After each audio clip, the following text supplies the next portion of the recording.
معزز ناظرین کرام، ہم آج آپ کے سامنے حضرت عثمان غنی رضی اللہ تعالیٰ عنہ کی شہادت کے حقائق اور شہادت کے پیچھے جو چھپے مکروہ چہرے تھے وہ آپ کے سامنے رکھنا چاہتے ہیں۔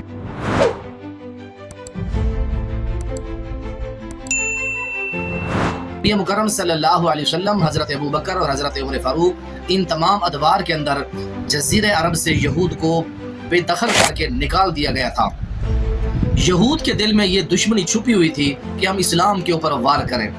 عہد فاروقی میں، عہد صدیقی میں یہ وار نہ کر سکے اور عہد فاروقی کے اندر بھی یہ وار نہ کر سکے۔ جب حضرت عثمان غنی رضی اللہ تعالیٰ عنہ کا دور خلافت آیا تو ان لوگوں کو اپنے دلوں کی وہ دشمنی اور بھڑاس نکالنے کا موقع ملا، کیونکہ حضرت عثمان غنی رضی اللہ تعالیٰ عنہ نرم مزاج، نرم طبیعت انسان تھے۔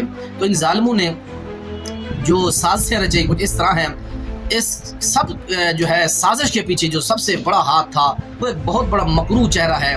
سبئی یہودی خارجیوں میں سے جو سب سے نام پہلا آتا ہے وہ عبداللہ بن سبا یہودی تھا، جو بصرہ، کوفہ، حجاز اور شام کے اندر اپنی تحریک کے خطرناک بیج بو رہا تھا اور در حقیقت یہ یمن کا رہنے والا تھا۔ ان علاقوں کے اندر اس نے اپنے مشتنڈے پیدا کر رکھے تھے۔ ان علاقوں کے اندر اس کے جو ماننے والے جس کو پیروکار تھے وہ حضرت عثمان غنی رضی اللہ تعالیٰ عنہ کی خلافت کے بارے میں مدینہ رسول کے اندر خط لکھ لکھ کر بھیج رہے تھے۔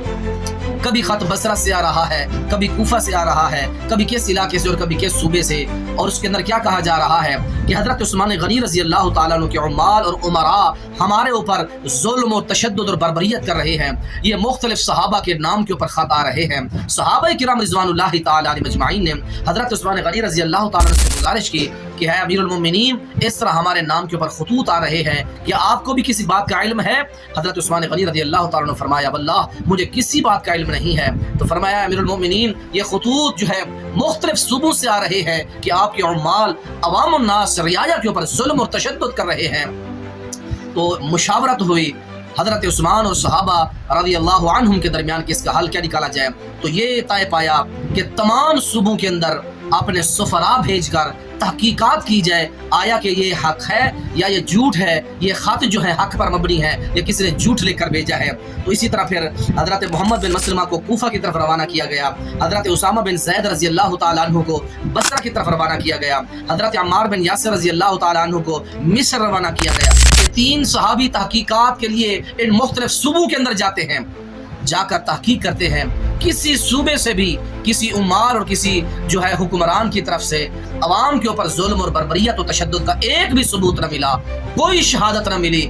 تمام صوبوں سے یہ سفراء واپس لوٹے، آ کر سبھی صحابہ کو مدینہ کے اندر بتایا۔ بات ختم ہوئی، پھر چند عرصے بعد پھر خطوط شروع ہو گئے۔ پھر حضرت عثمان غنی رضی اللہ تعالیٰ عنہ نے تمام صوبوں کے عمراء سے، گورنروں سے کہا کہ حج کے موقع پر خود بھی تشریف لائیں اور اپنے ساتھ ان لوگوں کو بھی لے کے آئیں جن کو اعتراضات ہیں۔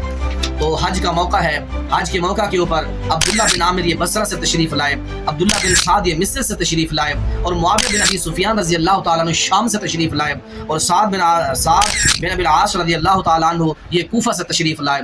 جب حج ہو گیا تو حضرت عثمان غنی رضی اللہ تعالیٰ عنہ سے پوچھا تو ان تمام گورنروں اور عمراء نے کہا کہ حضرت ہمارے علاقوں کے اندر کوئی جو ہے اس طرح کی افواہ یا بربریت نہیں ہے، ساتھ لوگ بھی لے کے آئے، ان کی بھی گواہیاں جو ہے محفوظ کی گئیں۔ کسی ایک بندے کی طرف سے بھی کسی صوبے سے حضرت عثمان غنی رضی اللہ تعالیٰ عنہ کے خلاف ایک بھی گواہی آپ کے خلاف یا آپ کے عمراء اور آپ کے جو عمال کی جو ہے اوپر ایک الزام بھی ثابت نہ ہو سکا۔ تو حضرات یہ ساری سازشیں یہودیوں کی تھیں، یہودیوں کی یہ تحریکیں تھیں، یہود اسلام کے شرازے کو بکھیرنا چاہتے تھے، یہود اسلام کو ختم کرنا چاہتے تھے۔ تو اللہ تعالیٰ یہود و نصارہ کو جس اللہ کے نبی نے فرمایا لعن اللہ الیہود والنصارى اتخذوا قبور انبیاء مساجدہ، یہ ظالم ہیں، کبھی یہ مسلمانوں کے دوست نہیں ہو سکتے۔ اللہ ان کو ان کے انجام تک پہنچائے۔ اللہ ہمارے صحابہ کے اوپر کروڑوں رحمت نازل فرمائے۔ السلام علیکم ورحمۃ اللہ وبرکاتہ۔